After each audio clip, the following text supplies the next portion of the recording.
You are welcome to our beautiful program, Your Image, the public relations program that connects you with the people, that connects you for developmental strides, that connects you to reshape this nation and ensure that there is development, there is mutual coexistence, there is peace and prosperity in the nation.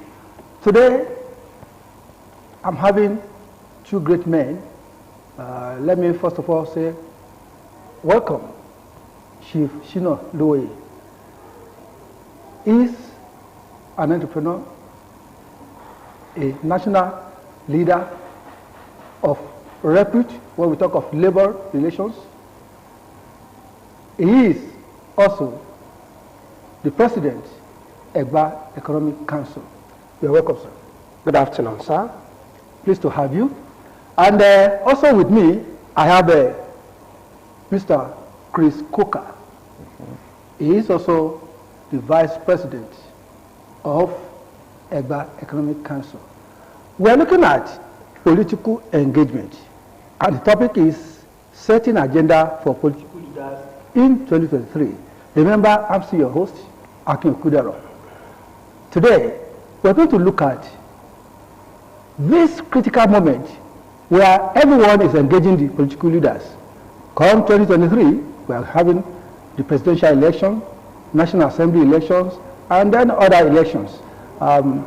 Shiva Luwe, how critical and beneficial is political engagement to the community and to the people? Thank you very much, the presenter.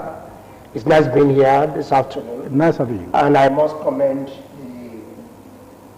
the state government for the investments they have made in the new edifice of Ogtv. I'm really amazed when I got here this afternoon. How critical is engagement to setting the political agenda for any country? I think we can never overemphasize that. The whole of issues of development, about the life of people, about people who are living in a country, about development, economic development, whatever you want to do in any country is all about engagement. And what really is engagement is A and B discussing issues that A, we understand B's perspective, and B, we understand A's perspective, and they have a common agenda about how things should be done. Now, in advanced economies, or we like to call advanced democracies, the whole political engagement starts from the grassroots. Okay. In fact, from the unit level. You can't even say the local level. In advanced democracies, for a representative to come out, your engagement even starts with your family. To say, oh, Mike, I don't think you are good for that position. So you see, for example, in the last election in the US, you saw somebody coming from the immediate past president's family to tell Americans that he was unfit to rule America. So the whole engagement starts from the micro level. Before you then go to the community level, that you have to go and sell. You have to, first of all, be identified with the problems that the communities are facing. You have to come up with solutions that Creative solutions that can make that community better than where it is. So it's always about adding on to whatever they have gained. So it is not from, even at the national level, you cannot formulate level policies without the add up, the aggregate of all the issues, even from the local level to the local government, to the state government, and to the federal government. And of course, that is where politicians derive their mandate from. So when you talk about mandate, the mandate is the outcome, a product of a series of political engagements that have summarized the people's needs and what to do to deliver their needs for them. Thank you very much. Mr. Coker. Okay, yes. We've been having mandates. Okay. We've been having visions. Yes. And we've been having ideas. Yes. And we've been having political leaders Yes. who have represented at the local government, House of Reps, and Senate, and even at the executive level. Yes. Why are we where we are? Everything ties down to engagement, as my president mentioned now. In most cases, when you are going to a political situation, a position like that, you have to understand what you are getting into. In most cases, what we have here, that's why there is a disconnect between the led and the leaders. You need to connect with the two of them so that when you go in there, people will expect the people that you are leading will actually work with you. And that's why you see there is a little bit of disconnect in what we have in our own situation, which the government is doing better with a lot of information that is given to people, a lot of talks, and but we can do better. That's the way I see it. Yeah, we can do better. Shivluwe, I agree we can do better. Which way forward? Let's look at your council. What is the vision that you now have for these coming legislatures?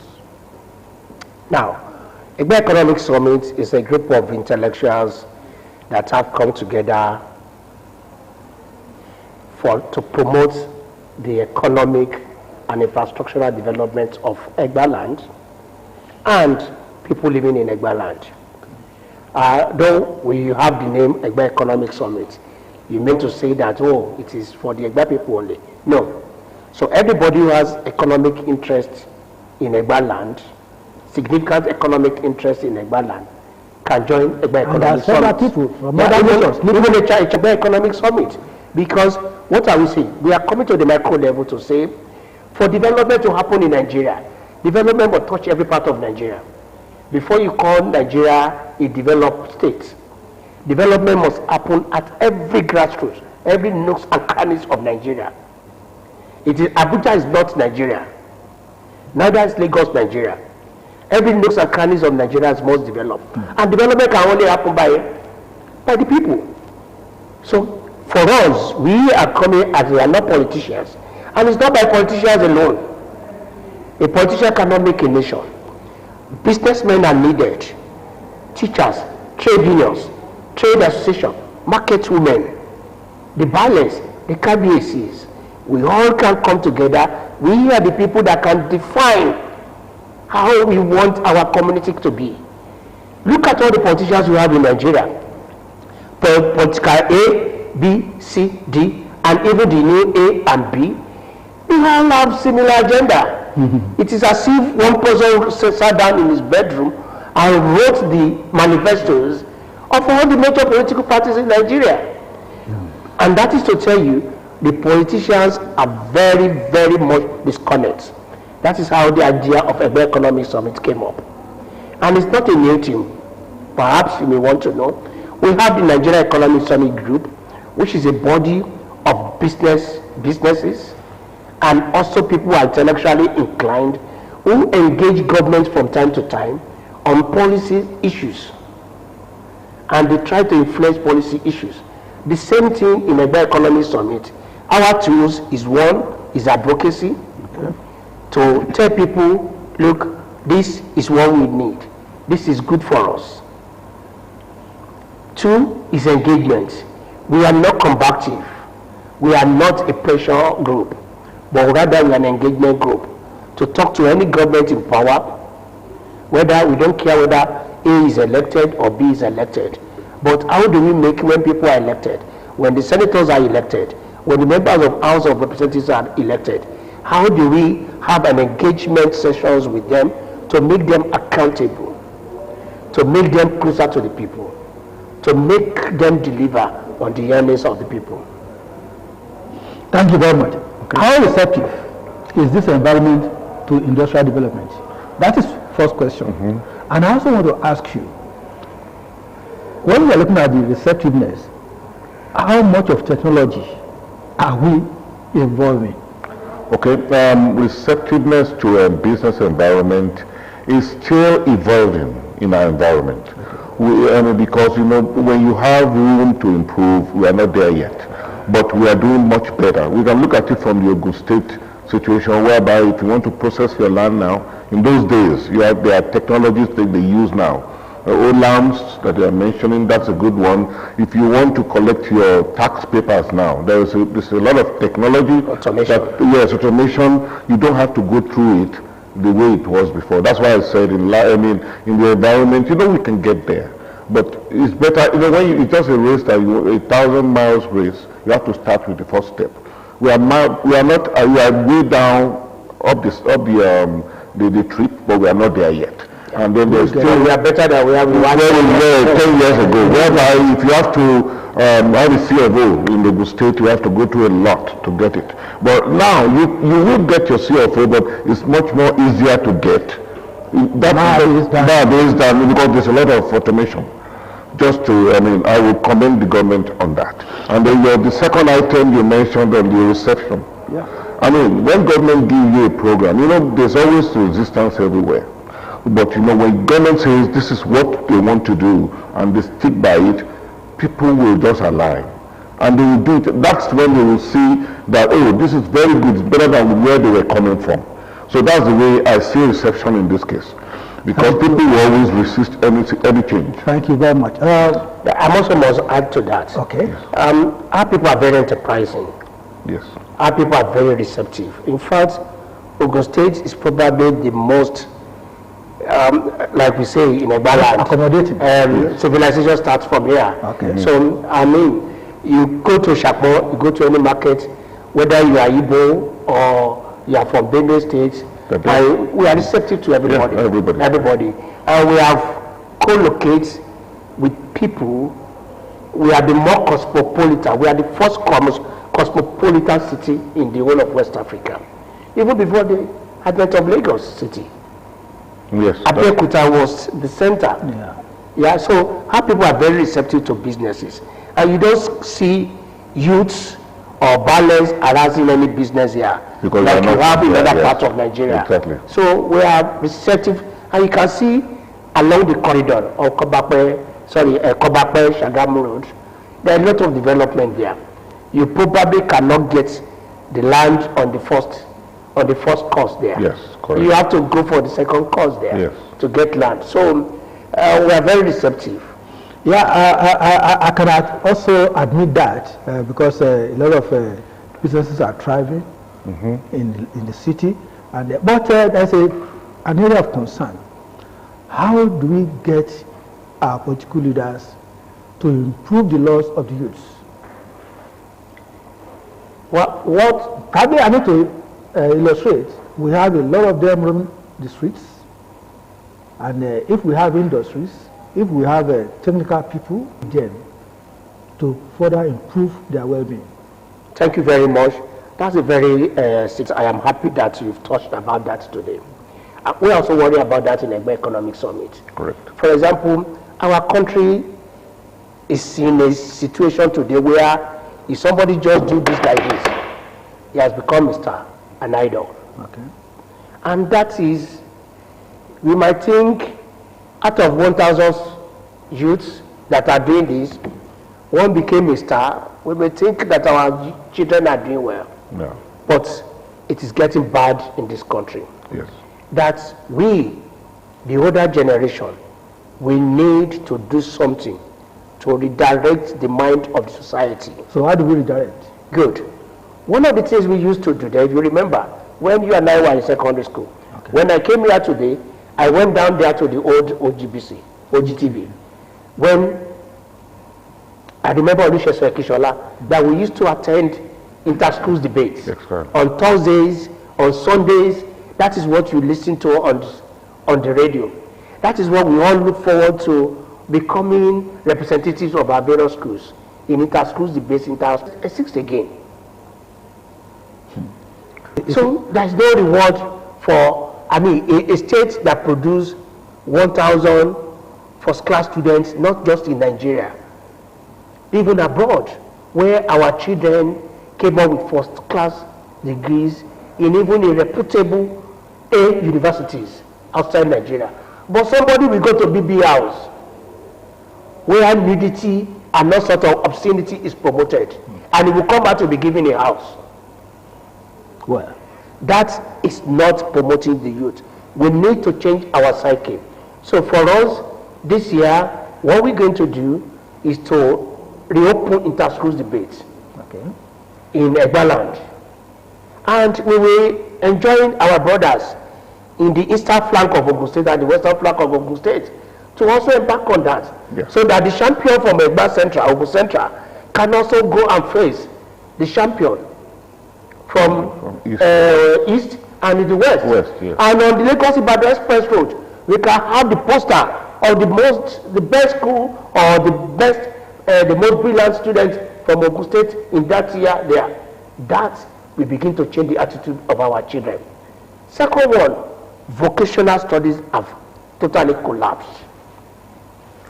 Today, if you are building a house, you engage maybe about 200 youths to finish the house from foundation to the top level.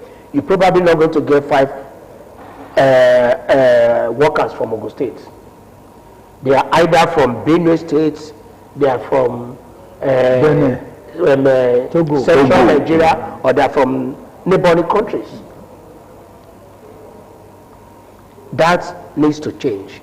There is no country that can advance without evolving and adopting hard technologies. Well, that brings to mind, because you touched on the area of attitude. I want to ask Mr. Coker. Yes.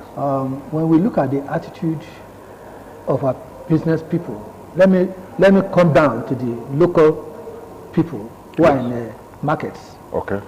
How do we change the attitude to have a modern approach to doing business? Yeah, everything ties to where the development you give to them when they are very young. In most cases, when they say that they can just wake up and then just beat some 2 drums together and become something else, why do they want to waste their time learning a skill? But when you start teaching them right from when they are very junior, very young, that life is more than just one tied to one profession and only one. So, like when we were younger, I mean, it's like when you were younger, when all of us were younger, we know where we want to get to. All of us were not facing a particular place. So, I believe everything ties to what my president mentioned, that when you start having, debating societies, you have a lot of information to tell them that there are chances for you. Like, there's a lot of vacancies all over the place now, because these are places you can make money. And you find out that when people that don't want to do it here in Nigeria go out, that's what they go and do. Most of them will now go and do the menial jobs that they refuse to do here. That's so everything ties to, like we said earlier, engagement. You need to engage people. You need to let even the parents. Everything ties to parents before you even get to the kids. Because when your kid doesn't have any job, it's like a first year student and is driving a Mercedes. How do you explain that? But our parents will even encourage them and tell them that, the kid in the other yard was doing the same. Why can't you do it? So we need to reorientate people right from the parents all the way down to a kid that will be born the next day. Thank you very much, sir. Yes. What's your vision for the next set of political leaders to always come back and have regular engagement with the constituents? Thank you very much. There are 2 sets of political leaders we have identified. There is the executive arm and the legislative arm. Yes.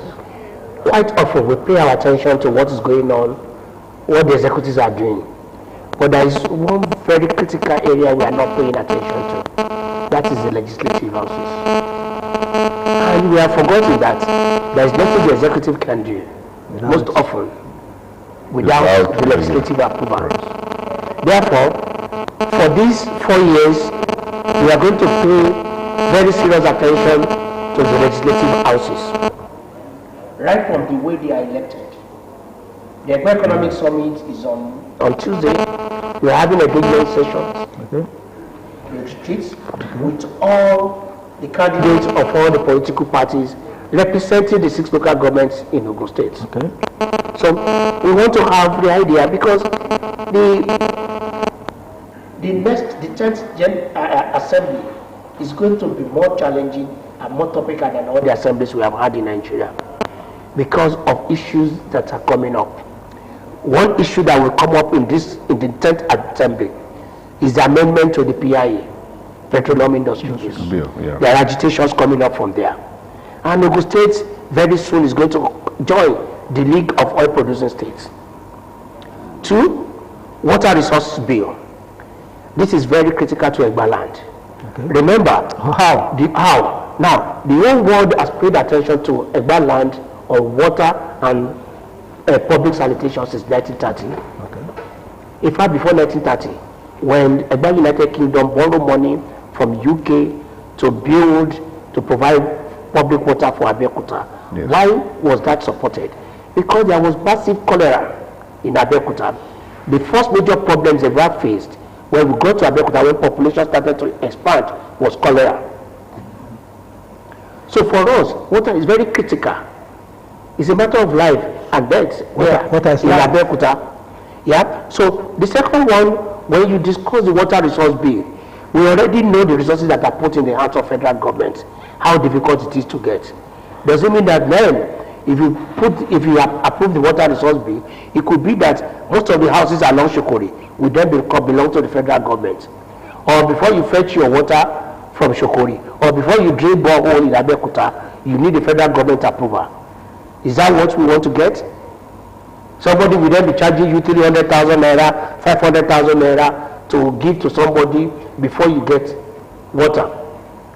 The same thing was happening in power. 2, we need to get involved to decentralize power generation and also to take it more to micro level. That has been done to a certain extent in this regime. But that law still needs to be reviewed to allow communities and housing estates to be able to generate their own power themselves. That's lofty. Yeah, that is the way. Yes. Well, that is the way. We will have to stop at this level. We still have a lot to tackle on this issue of political engagement or setting agenda for our political leaders in the year 2023. You've been enjoying Chief Shino Louis and Mr. Chris Coker, both of the Egba Economic Council. And they've been sharing their views on how they can prepare business, on how they can change the landscape to ensure that we have a new life in Ogun State, in Abeokuta. Until next week, when we'll continue with this chat, I want to say thank you for being with us. You're welcome, sir. You're welcome. You've shown me the great talent of a labor leader, and we are going to tap more. What's a labor leader? A labor leader. Yeah. Mr. Coker. Yes. Thanks. You've been beautiful. Thank you. Thanks for your contribution. Thanks for inviting us. On the next week, yes, where we complete this aspect. Okay. Viewers, this is the moment we just have to put a stop to this conversation. Join us next week to complete this discourse. Bye. Remember, your anchor is Akin Kudalo. See you.